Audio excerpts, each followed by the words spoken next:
Hey guys, today we step straight into the heart of something that touches every single moment of your life. The power to recognize what pushes your buttons. Imagine this. You're in traffic. Someone cuts you off. And before you even know it, your hand slams the horn. Your chest tightens. And words spill from your mouth that you didn't plan to say. That flash of heat feels automatic, like a spark that catches dry leaves and instantly becomes a fire. Now, imagine if, in that same moment, you felt the rush, but instead of snapping, you noticed it. You caught the spark before it spread, and you held it in your hand like a match you could blow out. That is the first true power you learn here, recognizing emotional triggers before they run the show. You live surrounded by triggers. They are everywhere. A tone of voice that reminds you of an old wound, a glance that feels dismissive, a notification on your phone that drags up anxiety, even a memory that sneaks in while you're trying to focus. A trigger isn't the big explosion.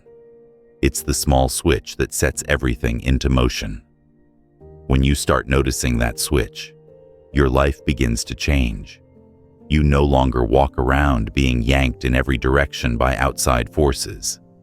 You become the observer, the one who sees the spark before the fire. You might think of triggers like invisible tripwires. You don't always notice them until you're already on the ground. But here's the truth. With practice, you can map them out. You can notice which situations stir anger, which words cut deeper than they should, which environments drain you or bring you alive. By paying attention, you're sketching the blueprint of your emotional landscape. And when you know that landscape, you stop being a stranger inside your own skin. Think back to the last time you lost it. Maybe it was a fight with someone close. Maybe it was a wave of anxiety before speaking up. Ask yourself, what exactly happened right before you reacted? Was it a word, a look, a memory, a fear? This isn't about blame. It's about curiosity. You're a detective now, gathering clues about yourself. Each clue helps you decode the mystery of why you react the way you do. Here's where it gets interesting. Triggers are not just about the present moment. They are echoes of the past. A single comment can carry the weight of years, of childhood, of heartbreak, of disappointment. Someone says, "You're not listening," and suddenly you're back in school being told you're not paying attention. Or someone ignores your message, and it stirs that old feeling of being invisible. What you feel in the moment isn't just about the present. It's layers of memory stacked up inside you. By recognizing this, you learn not to take every trigger at face value. You start to see the difference between the present situation and the emotional baggage it's dragging along. And that's where your power begins, separating what's real right now from the shadows of what once was. Let's paint a picture. Imagine you're at work, and a colleague makes a quick remark about your performance. Your chest tightens. You want to lash back. If you zoom in, what's happening? The remark itself is small, but underneath it you hear echoes of, "You're not good enough." That's the true trigger. It's not the colleague's words. It's the memory they awaken. Once you realize that, you see that your colleague didn't actually control your emotions. The script was already written inside you. Recognizing triggers means finally picking up the pen and writing a new response. Here's a practice you can try tonight. Sit down and replay the last 3 times you felt overwhelmed by emotion. Don't just recall the blow-up. Track the seconds before. What set it off? Was it someone interrupting you? Was it being ignored? Was it feeling rushed? Write it down. Be specific. Then ask yourself, what did this remind me of? You'll notice that many current reactions trace back to patterns you've lived with for years. By naming them, you strip them of some of their hidden power. And remember, triggers are not only about anger. Anxiety has triggers. Sadness has triggers. Even joy has triggers. You might notice that a certain song always lifts your spirit, or a certain smell makes you smile. By paying attention, you're not only avoiding the landmines, you're also planting flowers.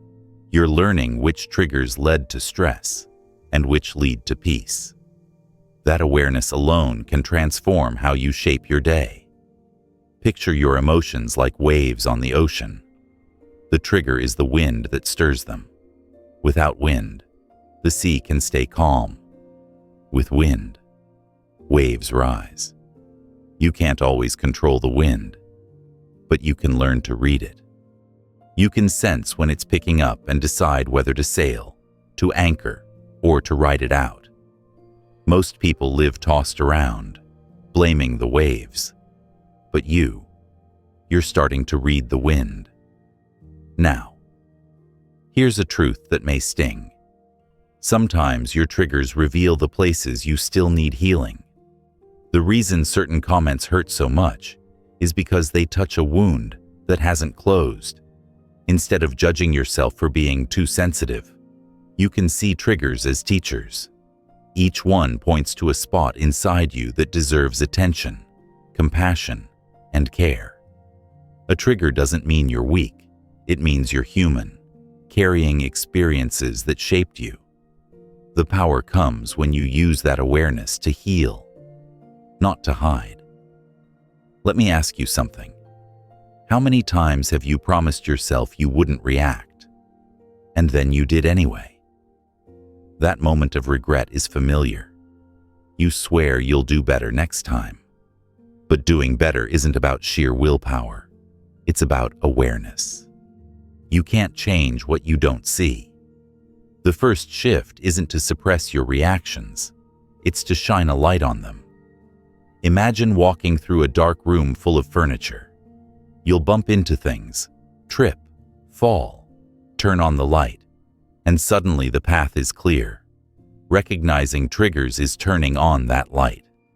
Another exercise: carry a small notebook or use your phone. Every time you feel your emotions surge, write down what just happened. Don't wait until later. Catch it in the moment. Note the time, place, situation, and how your body felt. Over days and weeks, you'll see patterns. Maybe you realize mornings make you irritable, or certain people drain you. Maybe hunger fuels your impatience. These discoveries give you control. You stop saying, "I don't know why I did that," because now you do. And here's the beauty. As you map your triggers, you also start noticing the gap. You realize there's a tiny pause between the trigger and your reaction. It may be a fraction of a second, but it's there. That pause is your doorway to freedom. Most people miss it because they never look. But as you train yourself to recognize triggers, the pause gets wider. You move from "I couldn't help it" to "I saw it coming." That's power. Think of it like driving a car. Without awareness, you're speeding down the road, and when something jumps out, you slam the brakes too late. With awareness, you're scanning ahead, seeing the curve, the stop sign, the hazard. You're not surprised. You adjust in time. That's what recognizing triggers does. It turns you from a passenger into a driver. And let's not forget, recognizing triggers doesn't mean avoiding all conflict or negative emotion. It means you learn to respond intentionally. You might still feel anger, but instead of it controlling you, you choose what to do with it. You can turn it into assertive communication instead of a blow-up. You can channel it into energy for change instead of destructive words. Recognizing triggers gives you choices. So as you walk into your next conversation, your next stressful situation, or even your next quiet moment alone. Start noticing. What's stirring your emotions? Where did it come from? What memory does it awaken? Don't judge, just observe. Every time you recognize a trigger, you're not just surviving the moment, you're rewiring yourself for a calmer, clearer life. You are not the puppet of your past. You are not the prisoner of your triggers. You are the one holding the strings, the one with the key. The power begins here, with recognition, with awareness, with that first spark you notice before the fire catches. And as you master this skill, you'll find that life feels less like a battlefield and more like a landscape you can navigate with confidence. Because once you know your triggers, you're no longer just reacting. You're living with eyes open, heart steady, and hands firmly on the wheel. You already know now that emotional triggers are like hidden tripwires scattered across your day, waiting to be stepped on. The next layer is learning to recognize how your body responds when those wires are pulled. Because here's the thing, your body often knows before your mind catches up. It whispers signals, sometimes shouts them, and if you pay attention, you can catch the reaction before it takes over. Think about the last time you were truly angry. What happened in your body first? Did your jaw clench? Did your chest heat up?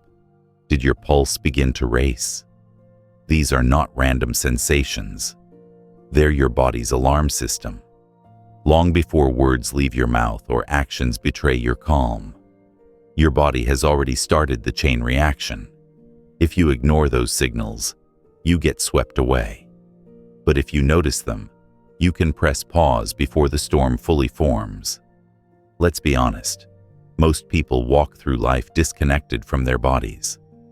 They notice the headache after the argument, the stomach ache after the stress, the fatigue after the anxiety. But the early signs, they miss them. And so the body carries the burden of unrecognized emotion, storing it like unprocessed data until it spills over. You don't have to live like that.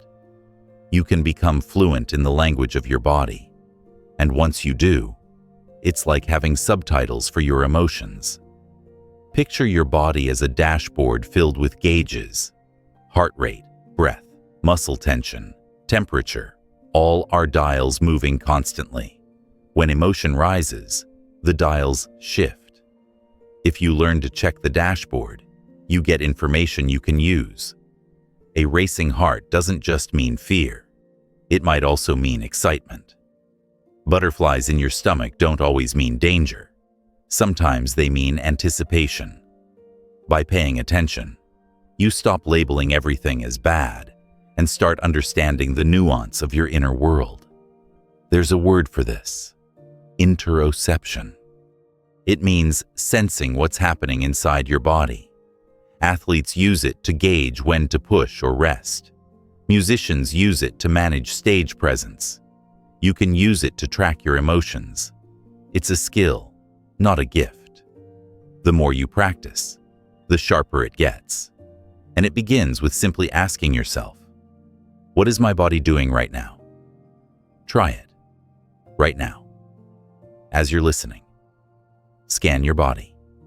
Is your breathing deep or shallow? Are your shoulders tight? Is your jaw relaxed or clenched? Even noticing these small things creates awareness. Because when you're aware, you have the choice to adjust. A clenched jaw can be loosened. Tight shoulders can be rolled back. Shallow breath can be deepened. Each adjustment signals to your nervous system that you're safe, that you don't need to spiral into reaction. Let's go deeper. Your nervous system is like the command center of your emotions. When a trigger strikes, it decides fight, flight, freeze, or fawn. Your heart rate spikes, adrenaline floods, muscles tense. That's your sympathetic nervous system, revving the engine for survival. But here's the secret. You can influence it. You don't have to wait until it burns out. With awareness, you can flip the switch toward calm. That's your parasympathetic nervous system, the one that brings you back to balance. And the bridge between the two? Your breath. Think of your breath as the remote control of your body. When your breath is shallow and rapid, you're telling your body there's danger. When it's slow and deep, you're telling your body it's safe. Which means every time you notice your breath tightening, you have an opportunity to reset, to calm, to choose. Imagine you're standing before an audience, about to speak. Your palms sweat, your breath quickens, your throat tightens. If you ignore it, panic grows. But if you notice it, if you say to yourself, "This is my body preparing," and then take a slow, deep inhale, you regain control. Suddenly, you're no longer at the mercy of adrenaline. You're using it as energy. Here's a practical exercise: the 4-7-8 breathing method. Inhale through your nose for 4 counts. Hold that breath for 7 counts. Exhale fully through your mouth for 8 counts. Repeat this 4 times. What you're doing is telling your body, calm is safe, calm is possible. And your body listens. It's not magic, it's physiology. But beyond breathing, there's another layer: the art of pausing. That tiny pause, even half a second, is the gateway between reaction and response. When your body surges with emotion, if you can catch even a sliver of awareness, my chest is tight, my voice is rising, you can insert a pause. In that pause, you choose. You're not a slave to the trigger anymore. You're an author writing the next sentence. Let's make this practical. Imagine a heated conversation with someone you love. Words are flying. Voices are climbing. You feel your heartbeat racing, your fists tightening. This is the moment most people snap. But you notice. You think, "My heart is racing. My hands are clenched." That awareness is the pause. You breathe. You unclench your fists. Suddenly, the reaction loses its grip. You can speak with clarity instead of fury. That's the difference awareness makes. And here's the real secret. Practicing awareness in small, everyday moments strengthens you for the big ones. Notice your body when you're waiting in line. Notice it when you're stuck in traffic. Notice it when you're scrolling your phone and feel irritation rising. Each time you notice, you're training.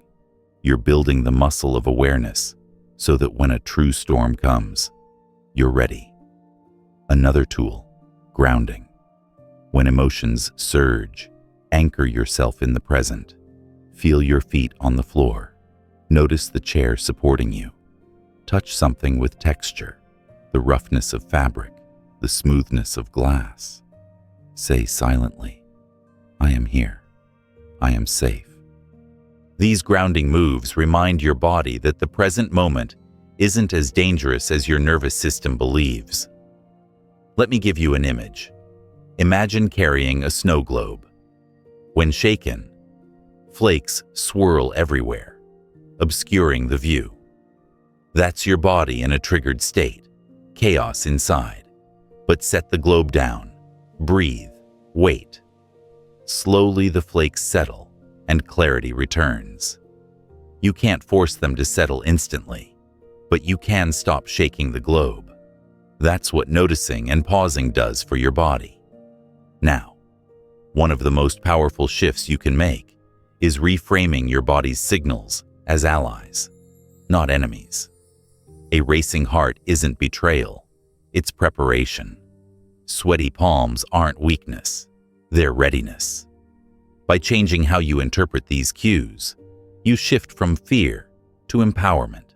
Instead of thinking, "My body is against me," you think, "My body is helping me get ready." That mindset flips the entire script. But remember, this isn't about never reacting. It's about creating choice. You'll still feel anger. You'll still feel fear. The difference is whether those emotions own you or whether you own them. The body is your early warning system. If you listen, you can redirect the energy. If you ignore it, you'll be dragged by it. So begin now. The next time your stomach knots, don't rush past it. The next time your breath shortens, don't dismiss it. Pause. Notice. Ask. What's my body telling me? What choice do I want to make here? Each time you do, you strengthen the pathway of self-control. You turn reactions into responses. Your emotions will always live in your body first. They arrive as sensations before they become stories. When you learn to read them, you gain a new kind of vision. You're no longer blindsided by outbursts. You're guided by awareness. And that is the power you begin to wield, not by suppressing emotion, but by listening deeply to your own body and choosing your response with intention. By now, you've started to notice that awareness alone is powerful. You've mapped your triggers. You've listened to your body's signals. And suddenly, the invisible strings pulling your reactions don't feel so invisible anymore. But there's one more essential step if you want to truly claim your power. You need to create your own inner pause button. Think of it as a mental switch you can press whenever emotions surge, a small but decisive gap that transforms everything. Life doesn't wait for you to be ready. The trigger comes in a flash. The phone buzzes with bad news. A coworker criticizes you in front of others. Your child tests your patience for the 100th time. You don't get a warning sign that says, "Big emotion incoming. Prepare yourself." It just happens, which is why the pause button is crucial. It's the practice of making space between what happens and how you respond. Imagine this. You're watching a movie, and a tense scene builds. Just as the characters collide, you grab the remote and hit pause. The image freezes. You're no longer swept by the drama. You can look at the scene from a distance, notice the details, even step away if you want. That's what the pause button gives you in life. Instead of being trapped inside the drama of the moment, you create a space to breathe, to think, to choose. Here's the truth. Reacting is easy. It's fast, instinctive, raw. Responding, on the other hand, is intentional. It requires time, even if it's just half a second more. The pause button is how you buy that time. And the beauty is, anyone can build it. It's not about never feeling emotion.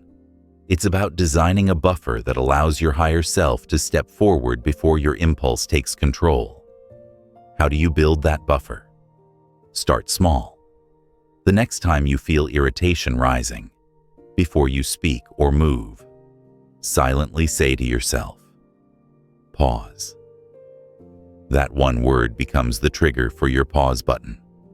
As you practice, the word will become automatic. Emotion rises. The word pause appears. And in that gap, you breathe. You've just interrupted the chain, but let's make it more practical. Combine the pause button with breathing.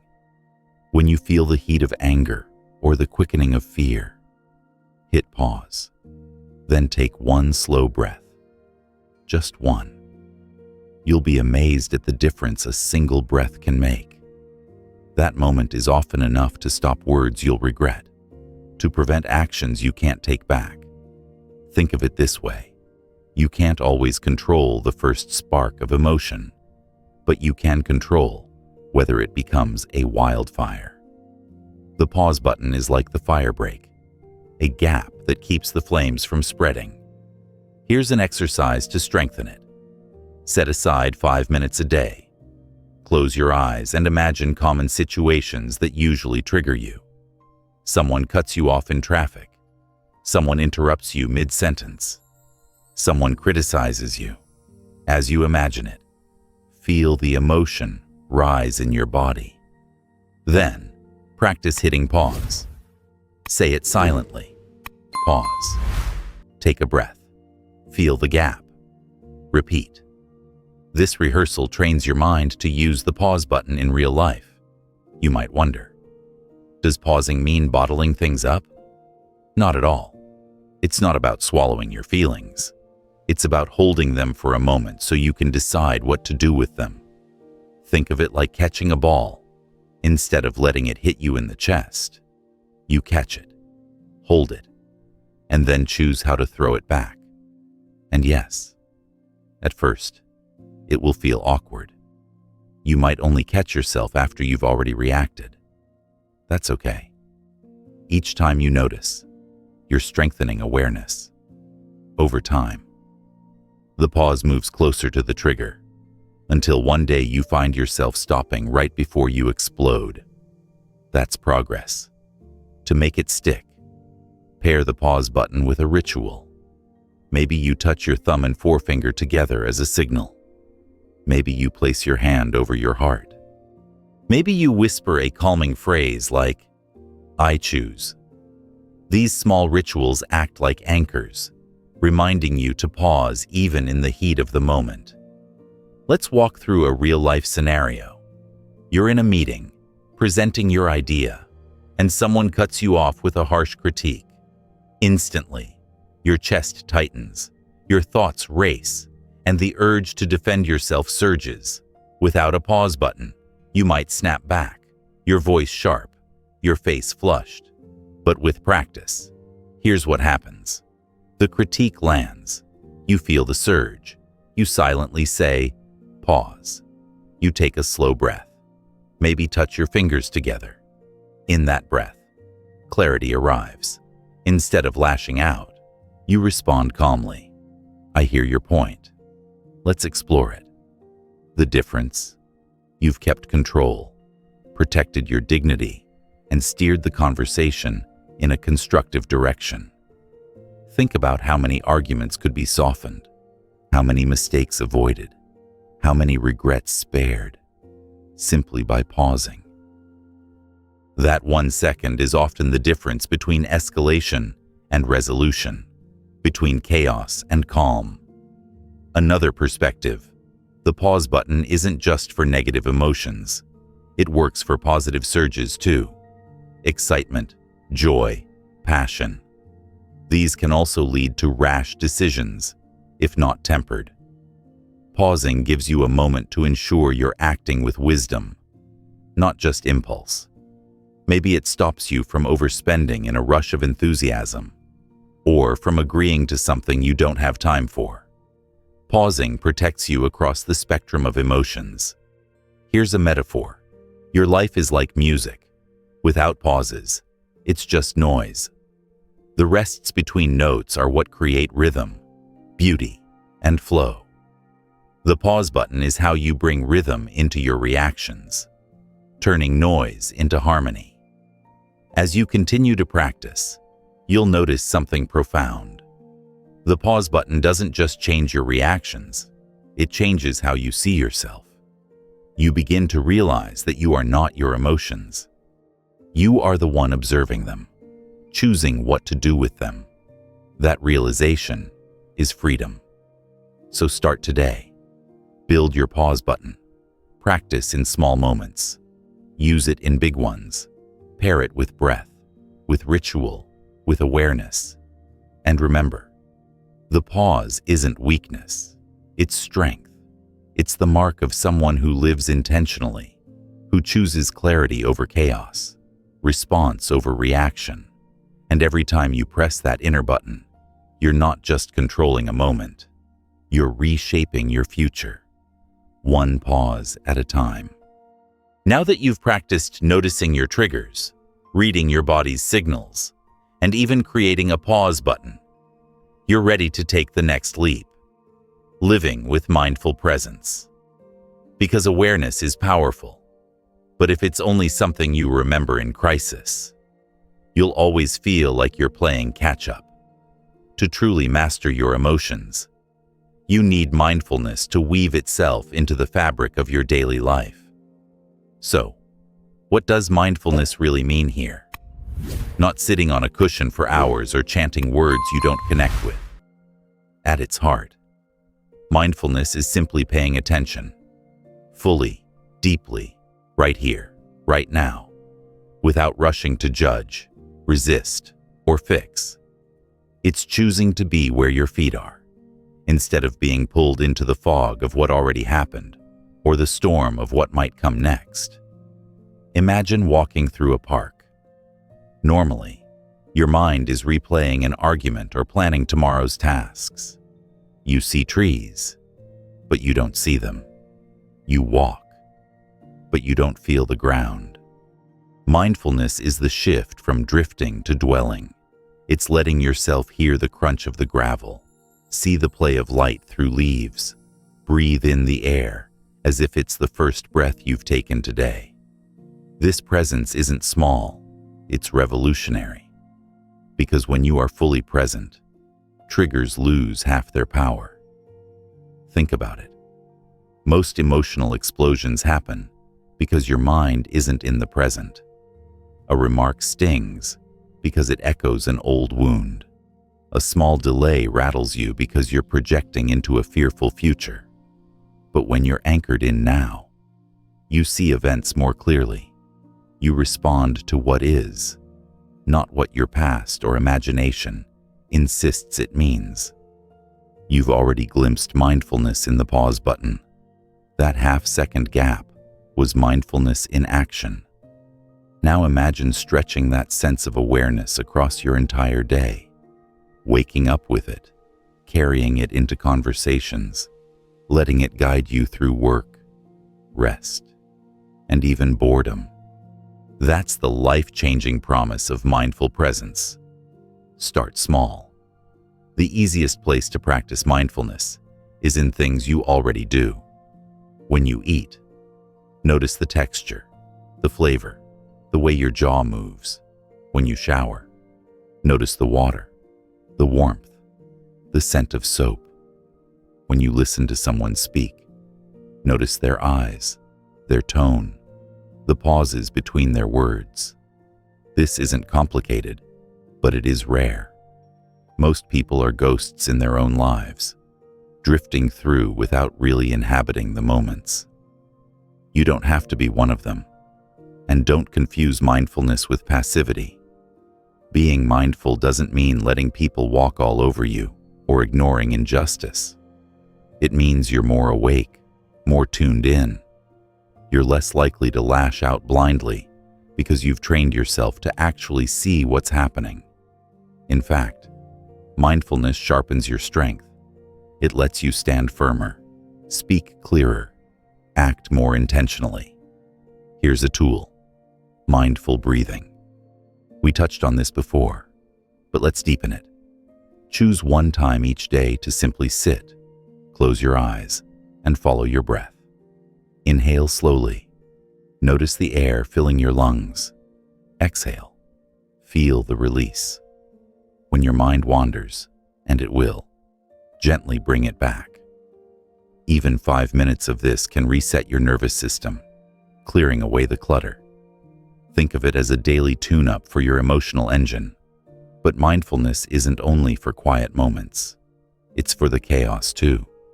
Imagine being in a heated discussion. Your instinct is to react, but mindfulness whispers. Notice. You feel your heart pounding, your breath shortening.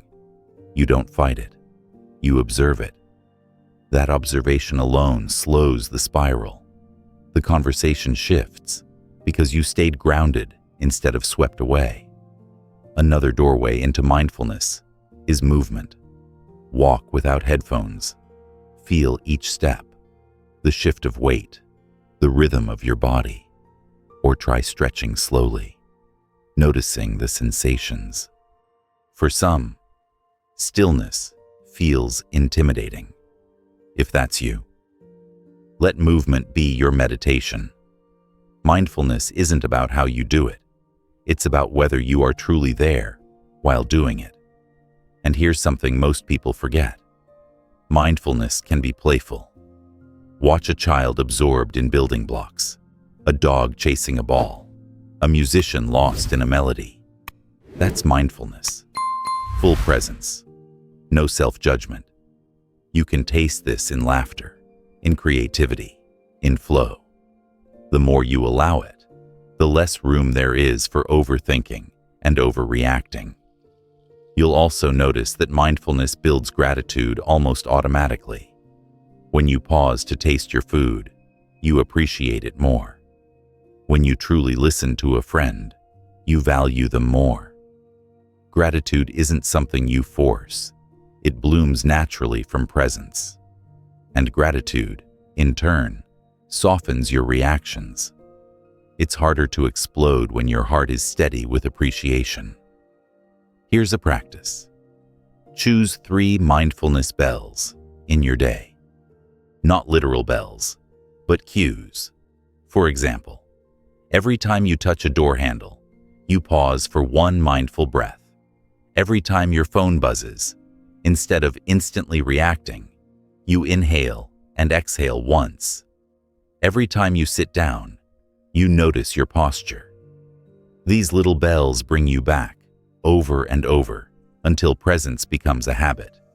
What you'll find is that mindfulness changes your sense of time.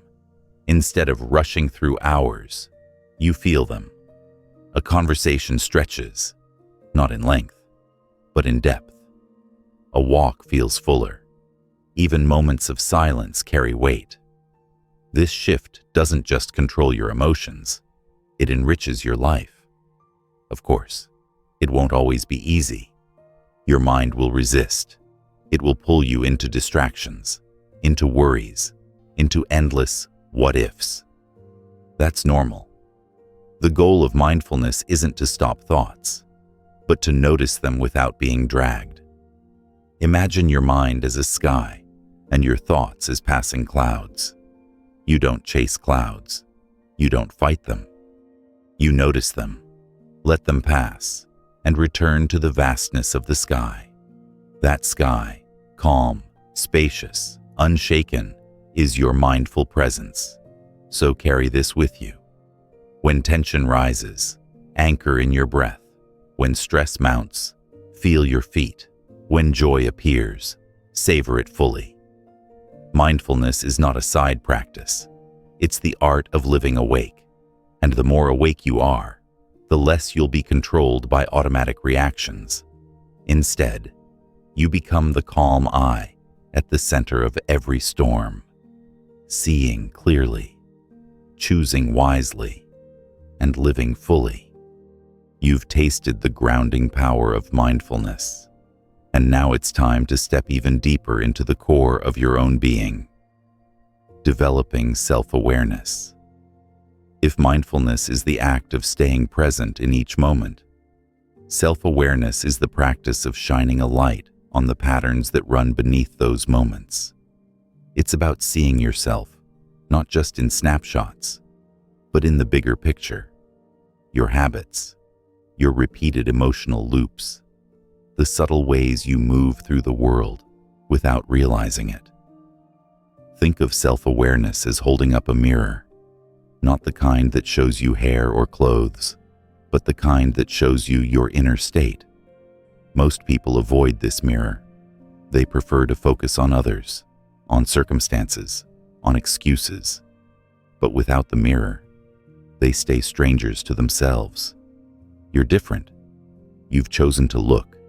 And once you do, you begin to understand why you think the way you think, why you feel the way you feel, why you act the way you act. Self-awareness isn't about judgment. It's about curiosity. Imagine you're a scientist studying yourself. Instead of saying, "I'm terrible for always snapping when I'm tired," you say, "Interesting. I snap more often when I haven't rested. What does that tell me?" That shift from judgment to curiosity changes everything. You stop punishing yourself for your flaws and start learning from them. Let's make this practical. Begin with simple reflection.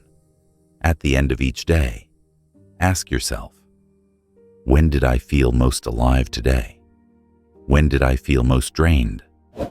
What triggered irritation, and how did I react? Did I act in line with my values, or did I stray? Even 5 minutes of this daily reflection sharpens your awareness. Patterns emerge.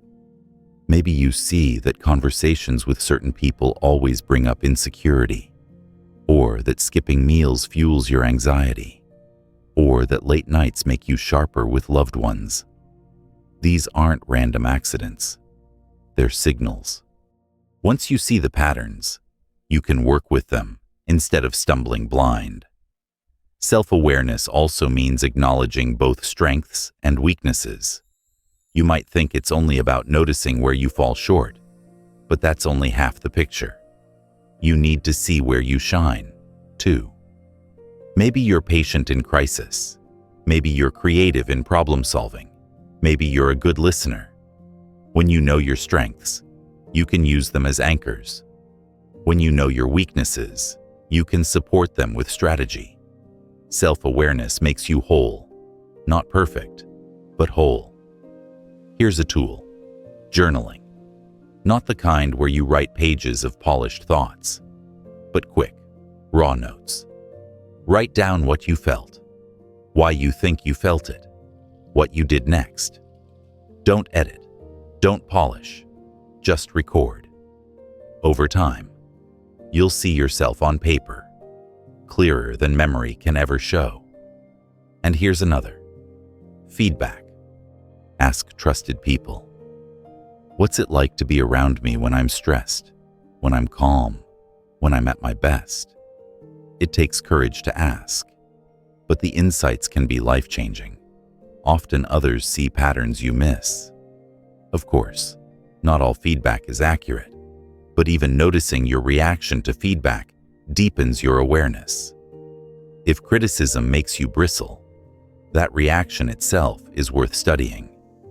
Think of awareness like peeling an onion. Each layer reveals another.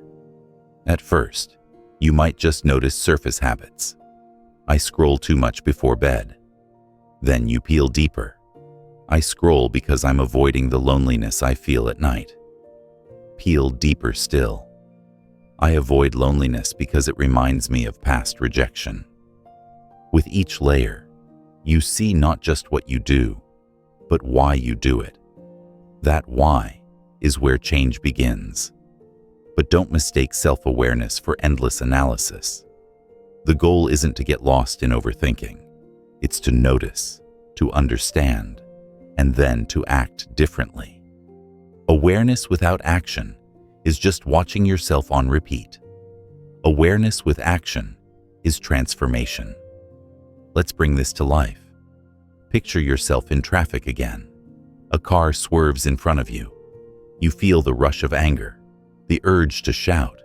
In that moment, self-awareness whispers, "This isn't about the car. It's about your need to feel respected, your dislike of being ignored." Suddenly, you see the pattern. You're not just mad at the driver. You're reacting to a deeper wound. With that awareness, the intensity softens. You breathe. You release. That's how awareness changes reactions in real time. Another dimension of self-awareness is emotional labeling. Instead of saying, "I feel bad," you say, "I feel anxious," or "I feel disappointed," or "I feel left out." The act of naming emotions sharpens your clarity. Neuroscience shows that labeling emotions reduces their intensity, like giving shape to a shadow. Try it the next time you're overwhelmed. Pause. Ask, "What am I actually feeling?" and name it. You'll feel the storm calm, even slightly, just from naming. And here's the most important piece. Self-awareness requires compassion. Without kindness, awareness turns into self-criticism. You'll notice your flaws and whip yourself with them. That's not the goal. Remember, you're not collecting evidence to prove you're broken. You're gathering data to help yourself grow. Compassion is the lens that makes awareness healing instead of harsh. Imagine speaking to yourself the way you'd speak to a close friend. If your friend admitted they lose patience when hungry, you wouldn't say, "Wow, you're awful." You'd say, "That makes sense. Maybe carry snacks." That's compassion. Bring that same energy to yourself. It makes awareness sustainable, not punishing. Self-awareness also stretches into how you interact with others. Notice how you show up in conversations. Do you listen fully? Or are you waiting for your turn to speak? Do you interrupt? Do you avoid eye contact when uncomfortable? By noticing these small habits, you create opportunities to grow. Imagine the shift in your relationships if you simply started listening more deeply, all because you noticed your own tendency to rush. And finally, self-awareness deepens your sense of purpose. When you know what drains you and what fuels you, you stop drifting. You begin choosing. Maybe you realize certain work tasks leave you numb, while others ignite you. Maybe you notice that serving others gives you meaning. These insights guide your decisions. Without awareness, you drift on autopilot. With it, you steer toward a life aligned with your values. So take this seriously. Develop the habit of reflection. Journal. Seek feedback. Label emotions. Peel the onion. Above all, stay compassionate. Each layer you uncover is a step closer to freedom. Because once you know yourself, your patterns, your strengths, your shadows, you stop being a stranger inside your own life. You become a participant, a leader, an author of your story. And with that self-awareness, every reaction becomes a choice. Every emotion becomes a teacher. And your life becomes a path of deliberate growth, not accidental repetition. You've built a solid foundation with self-awareness. You're starting to see your own patterns. You've practiced mindfulness, and you've learned to pause. Now comes one of the most transformative skills you can add to your toolkit: reframing negative thoughts. Because no matter how mindful you become, life will keep throwing challenges, frustrations, and disappointments at you. What makes the difference isn't whether those moments happen, but how you interpret them. And your interpretation is shaped by your thoughts. Picture your mind like a camera lens. When the lens is dirty or cracked, every picture looks distorted. The world hasn't changed, but your view of it has. Negative thoughts are those cracks. They color everything, often without you noticing.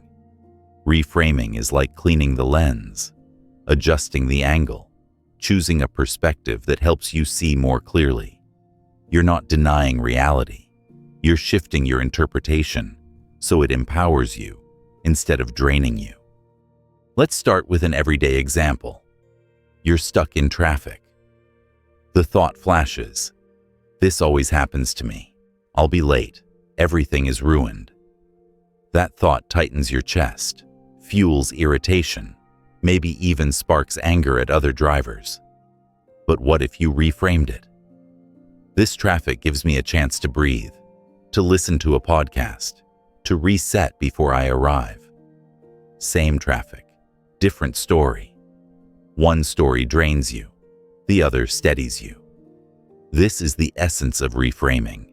It's not pretending life is perfect. It's acknowledging reality, then choosing a perspective that supports your well-being. You might be thinking, but isn't that just positive thinking? Not quite. Positive thinking often glosses over the negative, pretending it isn't there. Reframing doesn't ignore the struggle. It names it, then shifts how you relate to it. Instead of saying, "There's no problem," you say, "There is a problem, but I can see it differently." That difference is subtle, but powerful. Let's dive into why negative thoughts are so sticky. Your brain has what psychologists call a negativity bias. From an evolutionary standpoint, it helped our ancestors survive. Being alert to danger kept them alive. But in modern life, that same bias means you remember criticism more than praise, mistakes more than successes, setbacks more than wins. Without awareness, your brain will highlight every problem and downplay every blessing. That's why reframing is a conscious act. You're training your brain to balance the bias. Try this exercise. The next time a negative thought arrives, pause and write it down. Don't censor, don't soften, just record it. Then ask yourself 3 questions. 1. Is this thought absolutely true? 2. Is it the only way to see this situation? 3. What's a more helpful way to view it? For example, the thought might be, I always mess things up. When you challenge it, you realize it's not absolutely true. You don't always fail. It's not the only way to see it. Sometimes you succeed. A more helpful frame might be, I've stumbled before, but I've also grown from mistakes. This is another chance to learn. That shift lightens the load immediately. Think of reframing like steering a ship. A small shift in angle, just a few degrees, might seem minor at first, but over time, it completely changes your destination. Each time you reframe a thought, you're steering your mind toward resilience, hope, and clarity. Here's a powerful metaphor. Imagine you're carrying a heavy backpack filled with rocks. Each rock is a negative thought you haven't questioned. I'm not good enough. Nothing ever works out. People always let me down. Without realizing it, you've been lugging this weight everywhere. Reframing is like opening the backpack and tossing out the rocks, one by one. You still carry a pack. Life still has weight. But suddenly you can walk lighter, farther, freer. And remember, reframing doesn't mean ignoring pain. If you lose a loved one, reframing doesn't erase grief. If you fail at something important, reframing doesn't cancel disappointment. Instead, it helps you honor the feeling while also seeing possibility. For grief, the reframe might be, this loss hurts deeply because love mattered. I carry that love forward. For failure, it might be, this setback stings, but it's feedback guiding me toward growth. You still feel, but you don't drown. One of the most common negative frames is catastrophizing, leaping to the worst-case scenario. If I mess up this presentation, my career is over. Reframing means pausing and asking, is that really the only outcome? What's a more balanced possibility? Suddenly the thought becomes, even if I stumble, I can recover. This one moment doesn't define my worth. That shift pulls you back from the cliff edge. Another common trap is personalization, assuming everything is about you. A friend doesn't text back, and you think, they must be upset with me. Reframing helps you step back. Maybe they're busy, maybe they're tired. Their silence isn't proof of my failure. You free yourself from carrying weight that doesn't belong to you. Here's a practice. Keep a reframe journal. Each day, write down one negative thought you noticed and the new frame you gave it. Over weeks, you'll build a collection of reframed perspectives, a library of resilience you can draw from whenever life tests you. Reframing also strengthens relationships. Imagine someone criticizes you harshly. Without reframing, your thought is, they're attacking me. I need to defend. With reframing, it might become, they're speaking from their frustration. This isn't the whole truth about me. That shift lets you respond calmly instead of retaliating. Or when someone forgets to thank you, instead of, they don't appreciate me. You reframe it as, maybe they're distracted. My worth isn't tied to their acknowledgement. Instantly, less drama, more peace. And don't forget, reframing works forward too. It's not just about reacting to what already happened. You can use it to approach challenges with strength. Facing a tough project, instead of, this is too hard, try, this will stretch me, and growth comes from stretching. Preparing for a difficult conversation, instead of, this is going to be awful. Reframe it as, this is a chance to practice honesty and courage. Your energy shifts before the event even happens. Reframing is like training a muscle. At first, it feels unnatural. You catch yourself after the fact, once the negative thought has already done its damage. But with practice, you get quicker. You start catching the thought mid-sentence, then before it even fully forms. Eventually, reframing becomes instinctive. Negativity still knocks, but you no longer hand it the keys to your mind. And perhaps the most powerful reframe of all is this: every challenge is also a teacher. Life isn't happening to you, it's happening for you. Each difficulty, each disappointment, each delay carries a lesson. When you reframe struggle as training, pain as wisdom, mistakes as stepping stones, you turn your entire life into a classroom of growth. Suddenly nothing is wasted, not even the hardest moments. So as you move forward, remember, your thoughts are not facts. They are stories, and you are the storyteller. Reframing means choosing stories that empower you, not imprison you. Every time you shift your perspective, you're not just surviving a moment, you're shaping the person you're becoming. You've practiced reframing your own thoughts, peeling back the layers of how you see the world. Now it's time to step outside yourself and connect with another powerful force for emotional control: empathy and compassion. If reframing changes how you view situations, empathy changes how you view people. And when you see people differently, your emotional reactions transform. Think about the last time someone upset you. Maybe they spoke sharply, ignored you, or treated you unfairly. Your first instinct was probably to react: anger, defensiveness, hurt. But what if, instead of lashing back, you paused and asked, what might they be going through? That single question can dissolve half the tension.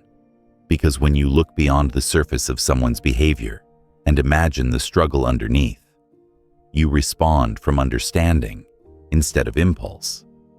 Empathy is the ability to step into another's shoes, to feel what they might be feeling. Compassion goes a step further. It's the desire to ease their suffering, even if you can't fix it. Together, they are like emotional armor. They don't make you weak. They make you resilient. Because when you choose empathy and compassion, you're no longer dragged around by every offense or misunderstanding. You stand steady, grounded in understanding. Here's a simple but powerful truth. Most hurtful behavior comes from hurt people. The colleague who snaps at you may be drowning in stress. The friend who withdraws may be weighed down by grief. The stranger who cuts you off in traffic might be rushing to a hospital. You don't always know the story, but you can always choose the frame. Maybe this isn't about me. That's empathy in action, and it instantly lowers your own emotional temperature. Let's make this concrete. Imagine you're at a cafe, and the barista seems curt, rushing, barely making eye contact. Your knee-jerk reaction might be irritation. How rude. But with empathy, you ask, what's happening for them today? Maybe they're exhausted from a double shift. Maybe they just got bad news. Your irritation softens into compassion. I hope their day gets better. Same situation, but your emotional response is transformed. Instead of carrying bitterness, you walk away lighter. Empathy isn't just about strangers. It's vital in close relationships too. Picture a heated argument with a partner or friend. They raise their voice, and you feel attacked. Without empathy, you defend, escalate, retaliate. But with empathy, you pause and think. They're not yelling because they hate me. They're yelling because they feel unheard, or scared, or overwhelmed. That shift doesn't excuse their behavior, but it changes how you respond. You can say, I hear you. Let's slow down. Suddenly, the spiral of reaction breaks. Of course, empathy doesn't mean becoming a sponge for everyone else's pain. It means seeing their humanity while keeping your own boundaries. Compassion doesn't mean rescuing people from every struggle. It means offering kindness where you can, without losing yourself. That balance protects you from burnout, while still keeping your heart open. Here's a practice to build empathy: active listening. The next time someone speaks, don't just hear the words, hear the emotions underneath. Notice their tone, their pace, the pauses. Reflect back what you hear. It sounds like you're frustrated, or I can tell this matters to you. That small act makes people feel seen. And when people feel seen, conflicts soften, connections deepen, and your own emotions stay steadier. Another practice: perspective taking. When you're irritated with someone, pause and literally imagine their life for a moment. What might their morning have been like? What pressures are they under? What fears drive their choices? Even if you don't know for sure, this act of imagining broadens your heart. You stop seeing them as an obstacle and start seeing them as a person. Compassion also applies inward. Many people extend kindness to others, but tear themselves down inside. Remember this: you cannot give genuine compassion to others if you refuse to give it to yourself. Self-compassion is the soil where empathy grows. When you treat your own struggles with gentleness, it becomes easier to treat others the same. Here's a simple exercise. When you catch yourself spiraling into anger at someone, pause and silently say, just like me. This person wants to be happy, just like me. They're trying their best with what they know. This phrase dissolves barriers. It reminds you that beneath the surface, you share the same human longings. And let's be honest, empathy takes courage. It's easier to judge, to snap, to shut down. It takes strength to stay open, to imagine another's pain, to respond with kindness. But that strength pays off. Empathy reduces conflicts. Compassion heals relationships. Both give you control, because instead of reacting blindly, you choose the higher road. Think of empathy as a bridge. When emotions run high, the gap between you and others widens. You stand on one side, they on the other. Reacting builds walls. Empathy builds bridges. It doesn't guarantee agreement, but it creates connection. And connection is often all that's needed to calm the storm. So the next time you feel the urge to react, try this. Before you speak or act, whisper silently. What might they be feeling? Let that question guide you, even if you can't know the full answer. The act of asking opens space for compassion. That space is where peace grows. In the end, empathy and compassion aren't just gifts to others. They're gifts to yourself. They lighten your load, steady your heart, and make your world less hostile. And as you practice them, you'll discover a surprising truth. When you see others more clearly, you also see yourself more clearly. Every act of compassion outward reflects back inward, teaching you patience, humility, and grace.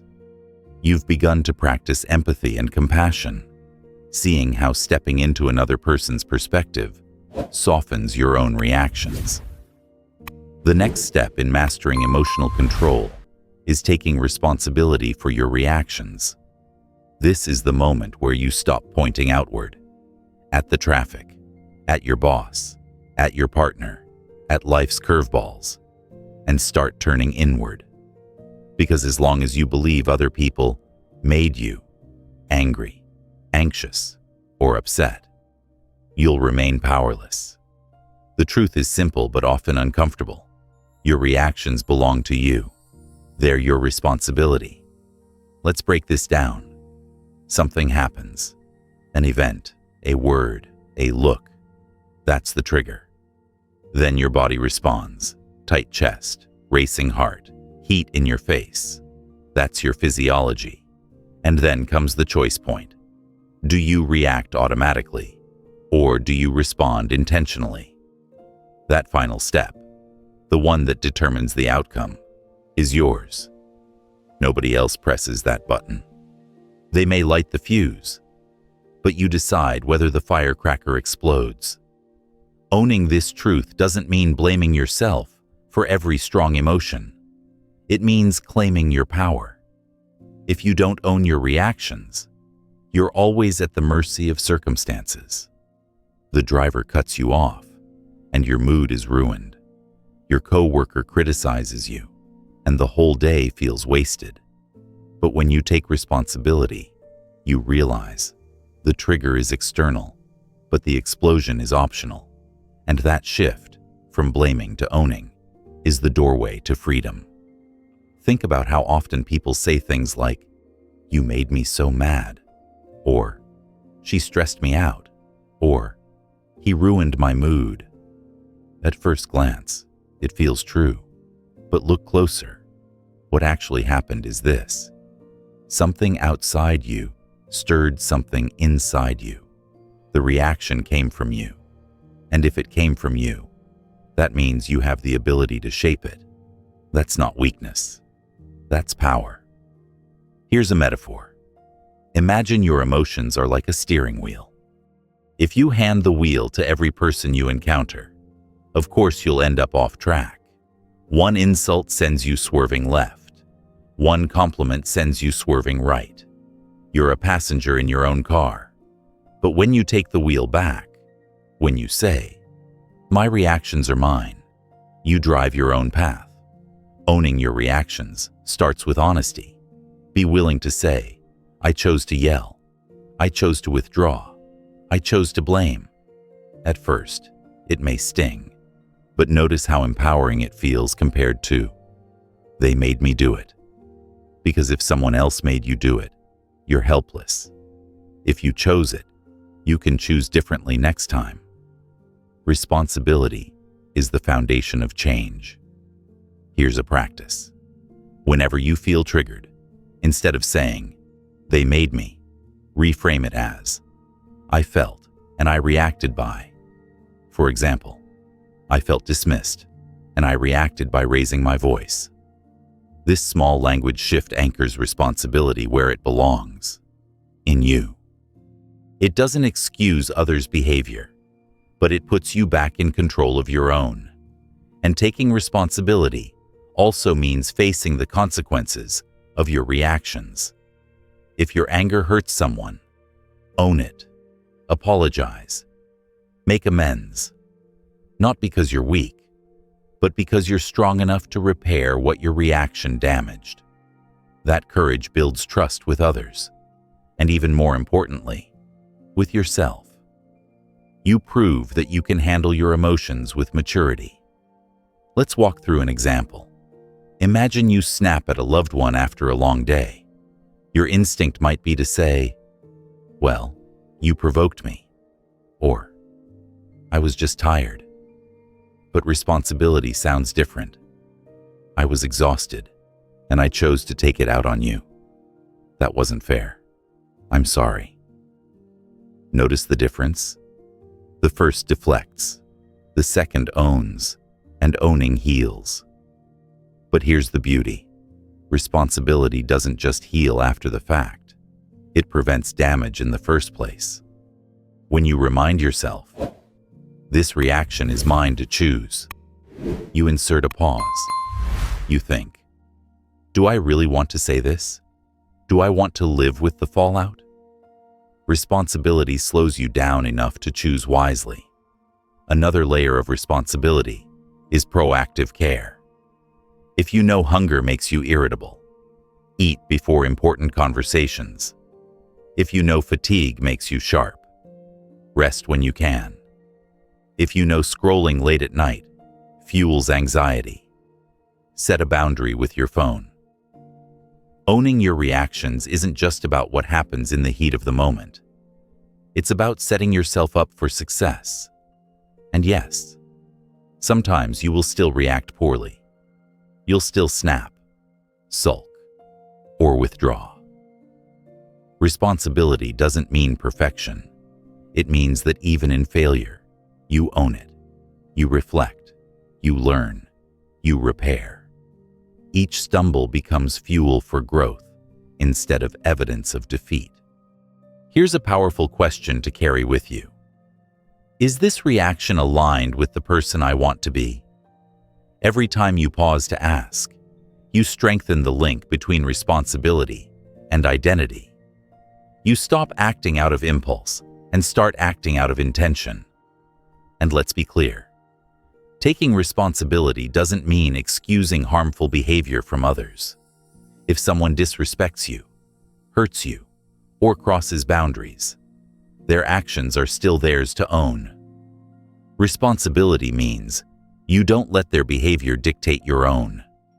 You stay grounded in your values, even when others don't. That's strength.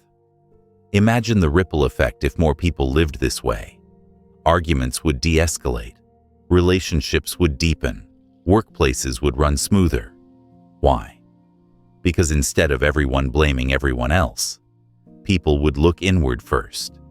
And when you do that, you inspire others to do the same. Responsibility spreads like fire.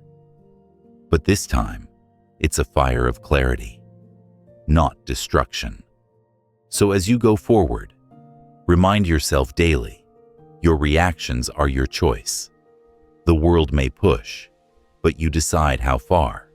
The world may provoke, but you decide how to answer. And every time you take responsibility, you're not just controlling your emotions, you're shaping your character. Because at the end of the day, the measure of your growth isn't whether life stopped triggering you. It's whether you stopped letting those triggers dictate who you are.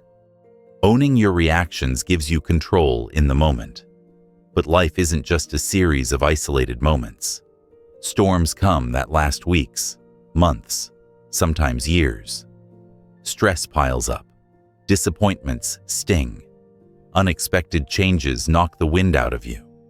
To face these bigger waves, you need something more than moment-to-moment awareness. You need emotional resilience. Think of resilience as your inner immune system, the strength that helps you recover, adapt, and keep moving forward even when circumstances try to knock you down. Let's begin with a simple truth. Resilience isn't about never feeling pain. It's about learning how to bend without breaking. Picture a tree in a storm. A rigid, brittle branch snaps under pressure. A flexible branch bends, sways, and then straightens again once the wind passes. That's resilience. It doesn't erase the storm. It gives you the strength to outlast it. You've already practiced the first building blocks: awareness, mindfulness, reframing, responsibility. Each of these feeds resilience. But to strengthen it further, you need to focus on 3 key ingredients: adaptability, perspective, and recovery. Adaptability is your ability to shift when life doesn't go according to plan. Maybe you imagined one career path, and it changed. Maybe a relationship ended. Maybe your health required a new lifestyle. Without resilience, change feels like failure. With resilience, change becomes redirection. Instead of, "This ruined everything," you say, "This is my chance to grow in a new direction." That mindset keeps you moving instead of stuck in bitterness. Here's a practice for adaptability. Next time plans collapse, take a deep breath and ask, "What's still in my control? What can I learn here?" That question shifts your energy from despair to problem solving. Resilient people don't waste energy fighting what they can't change. They focus on what they can. Perspective is another pillar. Resilient people see challenges in context. When a difficulty hits, the mind wants to shout, "This is the end. Nothing will ever get better." But perspective says, "This is one chapter, not the whole book." Think back to a past challenge that felt impossible at the time. Didn't you survive it? Didn't you adapt, even grow? That memory is evidence that the current struggle won't last forever. One practical way to build perspective is through gratitude. Every day, write down 3 small things you're thankful for: a conversation, a warm meal, a good night's sleep. Gratitude doesn't erase hardship, but it balances your view. It reminds you that even in darkness, there are sparks of light, and those sparks fuel resilience. Recovery is the third key. Resilience isn't just about withstanding stress, it's about bouncing back afterward. Think of athletes. Training is hard, but recovery makes growth possible. In emotional life, recovery comes through rest, connection, and self-care. Without it, stress builds until you collapse. With it, you recharge and return stronger. Ask yourself, what restores me? Is it solitude, time in nature, music, laughter with friends, spiritual practice? Make recovery intentional, not accidental. Schedule it like you would an important meeting, because your resilience depends on it. Let's look at an example. Imagine losing a job unexpectedly. The initial reaction might be panic, self-doubt, anger. Without resilience, you spiral. "I'm worthless. My life is over." With resilience, the narrative shifts. "This hurts. I feel scared. But I've faced challenges before. I can adapt, learn, and find a new path." That shift doesn't make the loss painless, but it keeps you moving forward. Over time, the setback might even become the seed of a better opportunity.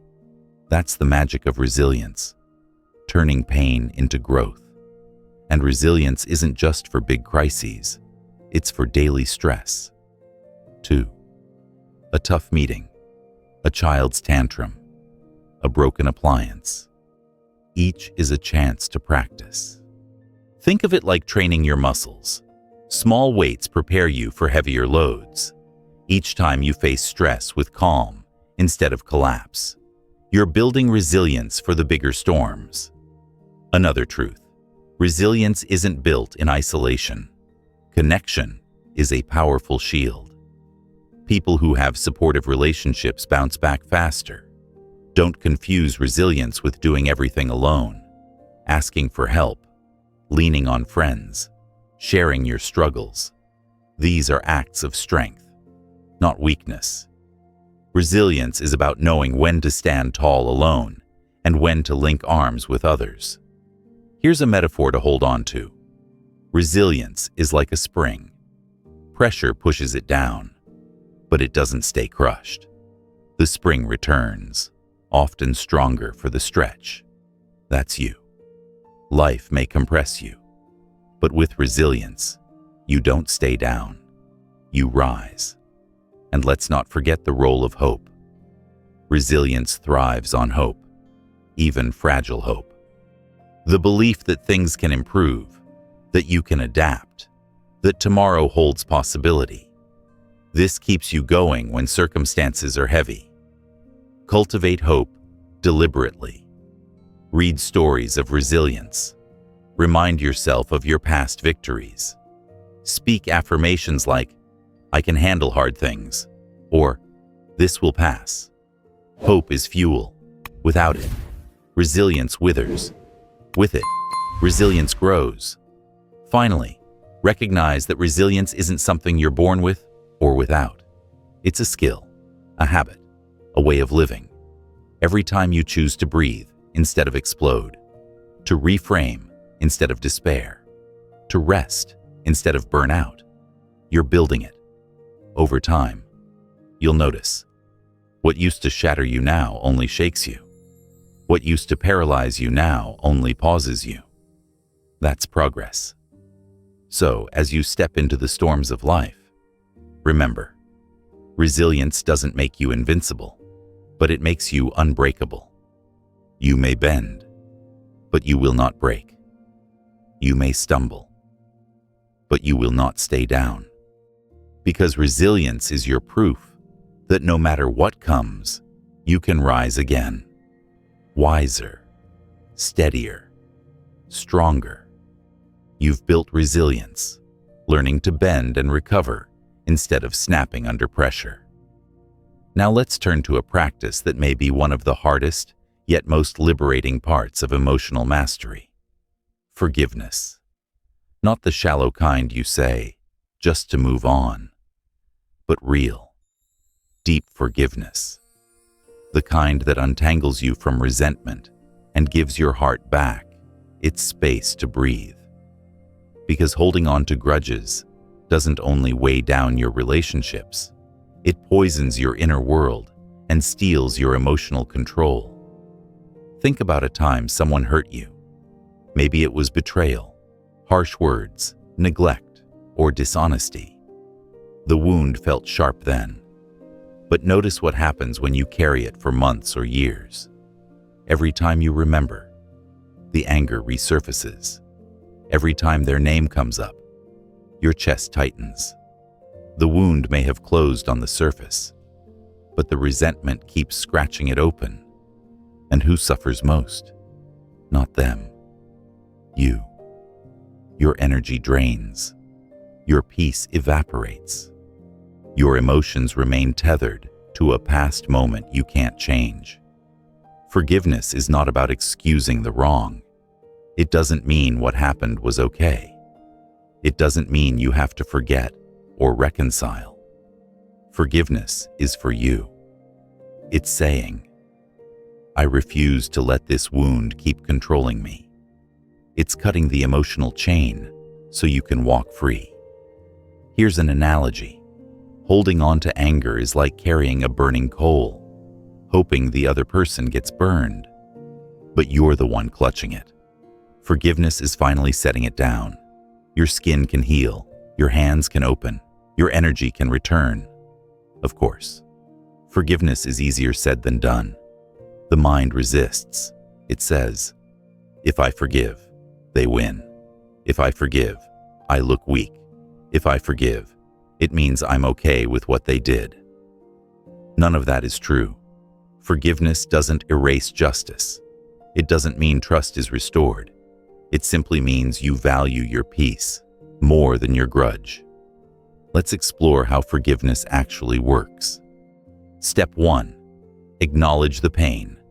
You can't forgive what you won't admit hurt you. Say it clearly.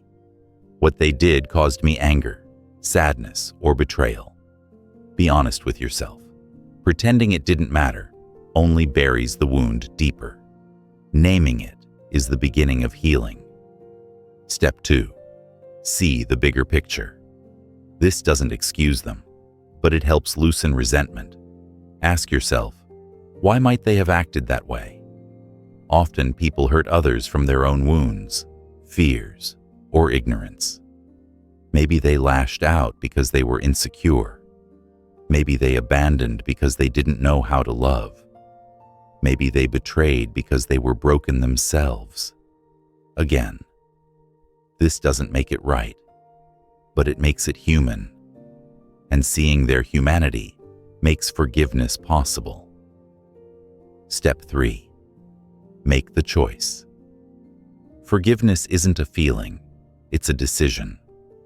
You may still feel anger, but you choose to release the grudge anyway. You might have to repeat this decision daily, even hourly, as the resentment tries to creep back. That's normal. Forgiveness is often a process, not a one-time event. Here's a practical exercise. Write a letter to the person who hurt you. Pour out everything you wish you could say. The pain, the disappointment, the anger. Then, when you've said it all, write the words, "I release you. I choose peace over resentment." You don't have to send the letter. It's not for them. It's for you. It's a ritual of letting go. Forgiveness also applies inward. Sometimes the hardest person to forgive is yourself. Maybe you replay mistakes you made, people you hurt, chances you missed. Self-condemnation can be just as heavy as resentment toward others. But remember, you are not the same person you were when you made those mistakes. You've grown. You've learned. You've changed. If you wouldn't hold someone else's past against them forever, why do it to yourself? Try this. Think of one regret you carry. Write it down. Then write a reframe. I did the best I could with what I knew then. I forgive myself and choose to move forward. Every time guilt resurfaces, repeat it. Forgiving yourself isn't arrogance. It's an act of courage.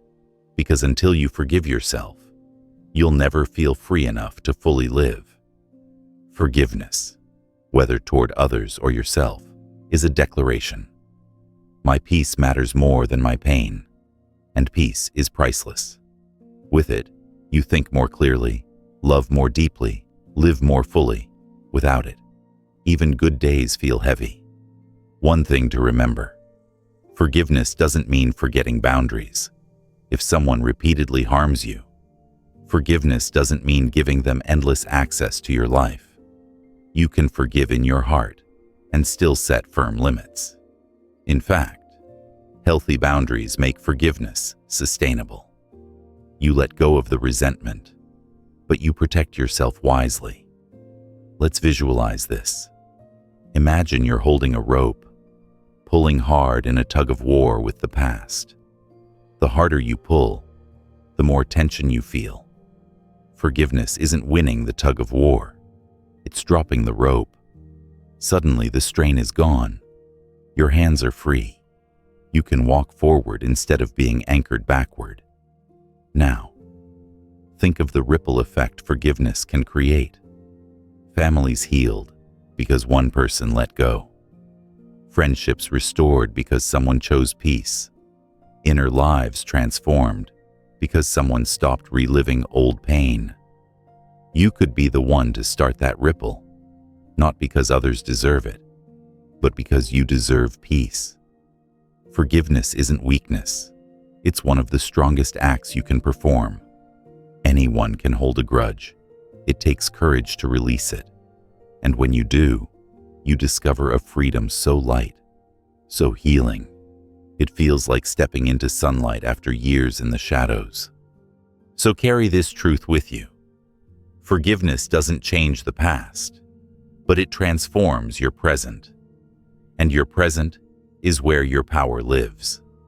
You've learned to forgive, both others and yourself, and that release already lightens your emotional load. But there's another layer of weight many people carry without realizing it: ego and pride. These two forces often masquerade as strength, yet they secretly keep you locked in reaction. Ego whispers, "You must always be right." Pride insists, "You can't show weakness." And when you believe those voices, your emotions are constantly on edge, ready to defend, ready to fight, ready to prove.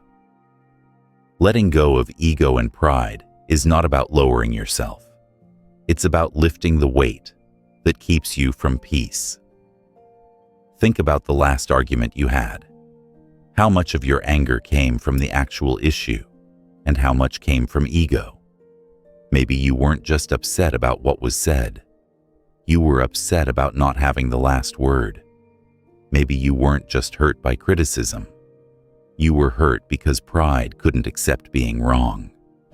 Ego and pride magnify small sparks into wildfires. They make every disagreement a battle for survival. Let's reframe ego. At its core, ego is the image of yourself you're trying to protect. It's the mask you wear to the world, the competent professional, the loyal friend, the strong leader. Pride is the armor that defends that mask. When someone challenges you, even unintentionally, ego flares and pride reacts. You snap back, you close off, you sulk. Not because the threat was real, but because the mask felt threatened. Letting go doesn't mean discarding your self-worth. It means knowing your worth so deeply that you don't need to defend it at every turn. It means being secure enough to admit mistakes, humble enough to learn, and open enough to listen. That's not weakness. That's the quiet confidence of someone who no longer needs ego to speak for them. Here's a metaphor. Imagine carrying a heavy shield everywhere. At first, it feels protective, but over time, it exhausts you. You're so busy holding the shield that you can't embrace others, can't carry joy, can't move freely. Letting go of ego and pride is setting the shield down. You realize you don't need to guard yourself every second. You can breathe, connect, live. How do you start? Begin by noticing when pride takes the wheel. Do you interrupt others just to sound smart? Do you argue long after realizing you might be wrong? Do you avoid apologizing even when you know you should? Each of these moments is pride in action. Awareness is the first crack in its armor. Then, practice humility. Humility doesn't mean putting yourself down. It means putting truth above image. It's saying, "I was wrong," without shame. It's asking questions instead of pretending you know. It's listening fully instead of planning your rebuttal. Humility feels risky at first, but it creates safety for you and for others. Try this practice. Once a day, admit a small mistake out loud. I forgot to send that email. I misunderstood what you meant. I was impatient. Notice how the world doesn't end. Notice how people respect honesty more than false perfection. Each admission weakens pride's grip and strengthens your authentic self. Another practice. Deliberately let someone else have the last word. In a conversation where you feel the urge to prove yourself, pause. Instead of pushing harder, breathe and let it go. Pride will scream, "Don't back down." But your wiser self will whisper, "Peace matters more than winning." Each time you choose peace, you loosen ego's hold. And remember, ego thrives on comparison. It constantly asks, "Am I better than them? Smarter? More successful?" That game never ends, and it never brings peace. The antidote is gratitude and self-acceptance. When you're grateful for your own path, you no longer need to measure against others. When you accept your own worth, you stop reacting to every perceived slight. Imagine walking through life like a mountain. Solid, grounded, unmoved by passing winds. The mountain doesn't argue with the breeze. It doesn't shout back at the storm. It simply stands, secure in its being. That's the power of letting go of ego and pride. You don't shrink. You become steadier, stronger, more unshakable. But don't confuse humility with passivity. Letting go of ego doesn't mean letting people trample you. It means choosing battles wisely, standing firm when it matters, but not wasting energy on defending your image. True strength is knowing when to speak and when to stay silent, when to fight and when to release. Let's make it personal. Think of someone you admire. not for their status, but for their presence. Chances are, they exude humility. They don't need to brag. They don't need to dominate. Their confidence is quiet, steady, magnetic. That's the kind of presence that draws respect naturally, without force. And you can cultivate the same by loosening pride's grip. Here's a final exercise. The next time someone offers you feedback, even if it stings, resist the urge to defend. Instead, simply say, "Thank you. I'll think about that." You don't have to agree. You don't have to justify. You just receive. Notice how much calmer you feel when you don't let ego drag you into reaction. When you live this way, you discover a paradox. By letting go of ego, you don't lose yourself. You find yourself. Without the constant need to prove or defend, you uncover a deeper strength, a truer identity, a calmer emotional core, and that freedom is priceless. Because when ego no longer rules you, life stops being a battlefield of pride and becomes a journey of growth, connection, and peace. With pride and ego loosened, you've created space inside yourself, space for something gentler, lighter, and profoundly stabilizing. Gratitude. Gratitude may sound simple, even cliché, but it is one of the most transformative forces in emotional control.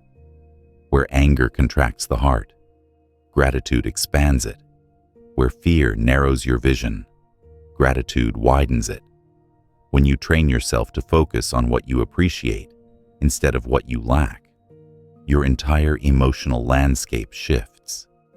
Think about the last time you felt overwhelmed by frustration. Maybe the day was long, the traffic was endless, the people around you seemed thoughtless. Gratitude, in that moment, feels almost impossible. But what if you stopped, took one breath, and found even a single thing to appreciate? The fact that your car is working, the sunset glowing through the windshield, the music playing softly in the background. Suddenly the tension softens. Gratitude doesn't erase challenges, but it changes how you carry them. Gratitude is more than saying thank you. It's a way of perceiving the world. It's choosing to notice the small gifts hidden in ordinary moments. The warmth of a mug in your hands, the laughter of a child, the quiet comfort of your bed at night. These moments are often overlooked, yet they anchor you in calm when life feels chaotic. There's solid science behind this. Studies show that people who practice gratitude regularly experience less stress, greater resilience, and more happiness. Why? Because the brain can't focus equally on resentment and appreciation at the same time. When you intentionally cultivate gratitude, you weaken the power of anger and envy.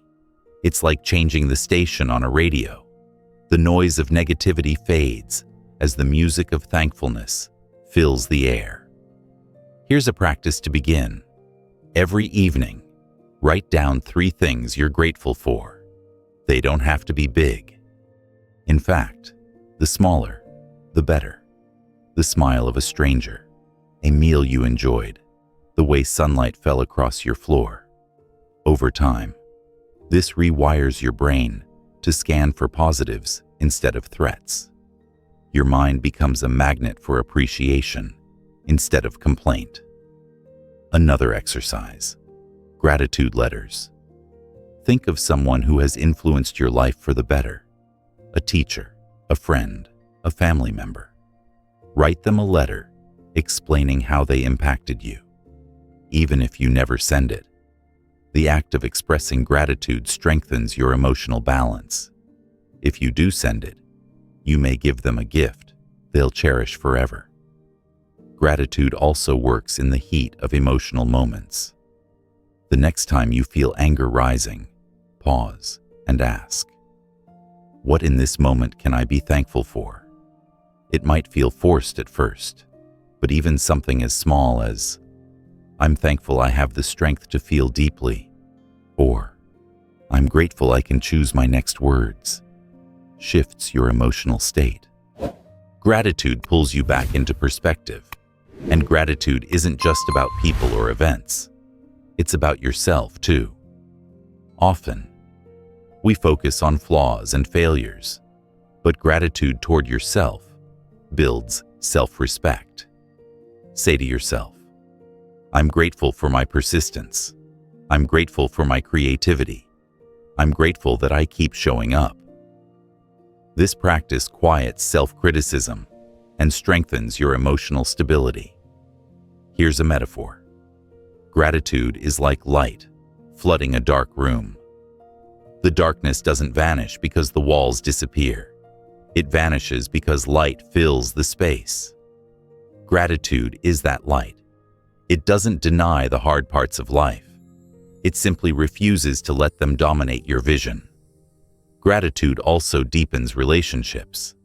Imagine telling a loved one not just that you appreciate them, but exactly why. Instead of, "Thanks for dinner," you say, "I'm so grateful you took the time to cook. It made me feel cared for." That level of gratitude strengthens bonds, reduces conflicts, and creates a foundation of mutual respect. When others feel seen and valued, they respond with warmth, and that warmth helps you stay calm and steady. But gratitude requires intentionality. The mind naturally drifts toward problems. What's missing? What's wrong? What could go better? Gratitude is the discipline of training your focus toward what's good, even when it's small. And the more you practice, the more natural it becomes. Let's try a mental shift. Say you wake up and your first thought is, "I didn't sleep enough." That sets a negative tone. Instead, you pause and reframe. "I'm grateful I woke up. I'm grateful for this new day." That single reframe shapes how you carry yourself into the hours ahead. Over time, these reframes compound into a lifestyle of calm. Another practice. Gratitude walks. Step outside and notice 3 things around you to appreciate. The air filling your lungs, the colors of the sky, the strength of your legs carrying you forward. Pairing gratitude with movement anchors it deeper in your body. It becomes not just a thought, but a felt experience. Now imagine applying gratitude in moments of conflict. Someone criticizes you, and instead of spiraling, you think, "I'm grateful I can learn from feedback. I'm grateful I have the chance to grow." Or someone disappoints you, and instead of only feeling hurt, you add, "I'm grateful for what this relationship has already given me." This doesn't erase the pain, but it balances it. It stops the reaction from running unchecked. And here's a secret. Gratitude grows with sharing. When you express gratitude out loud, it multiplies. It brightens not just your emotions, but the atmosphere of everyone around you. A simple, genuine thank you can diffuse tension, uplift a group, and remind people of what matters. So carry gratitude like a lens through which you see the world. Not a fake gloss that denies hardship, but a grounded perspective that says, yes, life is hard, and it is also full of gifts. That balance keeps you steady. It keeps you from reacting blindly. It keeps your heart soft in a world that tries to harden it. Gratitude is not just a mood, it's a choice. And every time you choose it, you reclaim a little more control over your emotions, your relationships, and your peace. Gratitude steadies you, helping you reframe hardship and amplify peace. From here, your journey of emotional mastery expands into something outward-facing, communication. Because no matter how calm you feel inside, life continually places you in conversations where emotions collide. Words spoken too quickly spark conflict. Misunderstandings spiral into distance. Silence hardens into resentment. Learning how to communicate with emotional balance is the bridge between your inner calm and the outer world. It's what allows your self-mastery to ripple into your relationships. Think about it. Every relationship you have, with family, friends, colleagues, strangers, is built on communication. But most people don't really listen. They wait for their turn to talk. Most people don't really express. They unload or retreat. And most people don't recognize how tone, timing, and word choice can transform the outcome of a conversation. The good news? With awareness and practice, you can shift all of this. Let's begin with the foundation. Listening. Balanced communication starts with giving others the gift of your presence. Instead of preparing a rebuttal while they speak, you pause and hear them fully. You don't just catch their words. You notice their emotions beneath the words. You might even reflect back, saying, "It sounds like you felt overlooked," or, "I hear that you're frustrated." This kind of listening diffuses tension immediately. Why? Because most people aren't used to being understood. When they feel heard, their defenses soften. Next comes expression. Balanced communication means expressing yourself honestly, but without aggression. Instead of, "You never listen to me," you try, "I feel unheard when I'm interrupted." Notice the difference? The first blames and provokes. The second reveals your feelings while inviting collaboration. This small shift, from attack to vulnerability, changes everything. Tone is crucial. Even the most carefully chosen words can sting if your tone drips with sarcasm or anger. Balanced communication uses a steady, calm tone, not robotic, but measured. Imagine your tone as the wrapping paper around your message.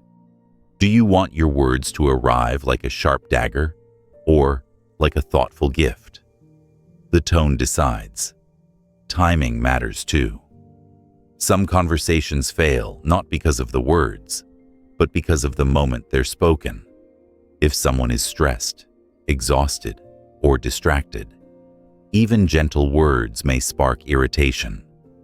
Balanced communication waits for the right moment, maybe after a meal, maybe during a quiet walk, maybe when the heat of conflict has cooled. Here's a practice. When you feel ready to launch into a reactive comment, pause and ask, "Is this the best time for these words?" Sometimes the answer is no. That pause may save you from unnecessary conflict. Nonverbal cues are another layer. Your facial expression, posture, and gestures speak as loudly as your words. If your arms are crossed and your eyes roll, your calm words won't land. Balanced communication aligns body and voice. Relaxed posture, steady eye contact, open hands. These signal safety, which invites openness in return. Let's imagine a scenario. A colleague takes credit for your idea in a meeting. A reactive response might be sharp. "That was mine, not yours." It escalates. Balanced communication would look different. You breathe. Later, in private, you say, "I felt disappointed when my contribution wasn't acknowledged. I value working as a team, and it means a lot when ideas are shared fairly." The message is clear, firm, but not destructive. Instead of burning the bridge, you strengthen it. Another example. A family disagreement. Instead of snapping, "You never understand me," you try, "I want to explain where I'm coming from because I care about this relationship." See the difference? One builds walls, the other builds connection. Balanced communication also means knowing when silence speaks louder than words. Sometimes the best response is no response at all. Choosing not to engage in pointless arguments is not weakness, it's wisdom. Silence can protect peace when words would only inflame. And remember, communication isn't just about others. It's also the voice you use with yourself. Do you berate yourself with harsh inner dialogue, or do you speak with kindness? Balanced inner communication matters just as much. When you practice gentleness inside, it naturally spills outward. Here's a simple tool: the pause, breathe, choose method. Before responding, to yourself or to others, pause. Breathe once or twice. Then choose words that align with your values instead of your impulses. This three-step rhythm slows down reactivity and allows intentional speech. Over time, communication shaped by balance creates a different kind of presence. People begin to trust you.